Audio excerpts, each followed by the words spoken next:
The most important thing that you have to do if you want to build an engineering organization, whether it's public sector or private sector, is to develop leaders. However, developing leaders is very difficult to do because you have to factor in two very different things. One, your company culture, and two, the leadership style of each and every individual leader. In today's engineering management lessons video, I want to talk a little bit about how you can effectively develop leaders in your organization, focusing on those two things. Let's do it.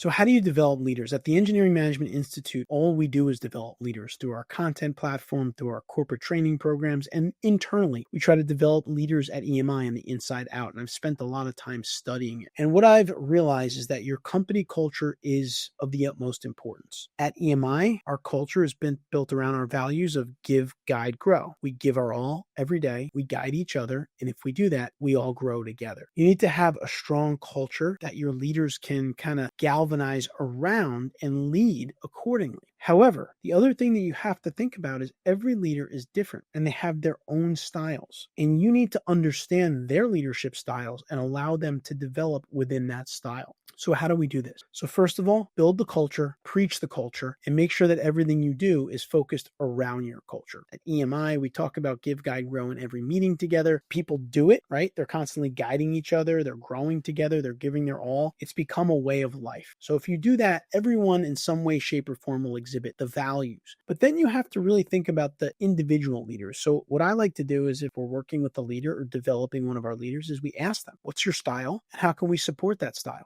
If they say, hey, I'm a real hands-on leader, okay, how can we help you to be more hands-on? If they say, well, I'm very hands-off, okay, how can we support you in being successful as a hands-off leader? And one of the things that I like to do is I like to tell leaders, I want you to become a better leader, so we want to invest in leadership training or a leadership development program. But I'm not going to tell you which one. You pick the program. You go out and find a book or a program or a course that really lines up with some of your personal leadership traits, goals, and your style, and do it, and then come back and share what you've learned. And I think that that's important because as much as it's important to have a culture that's consistent across the company, it's also important to recognize that every leader is different and you need to try to allow them to leverage their leadership style, which is going to make them be the best leader that they can be in your organization.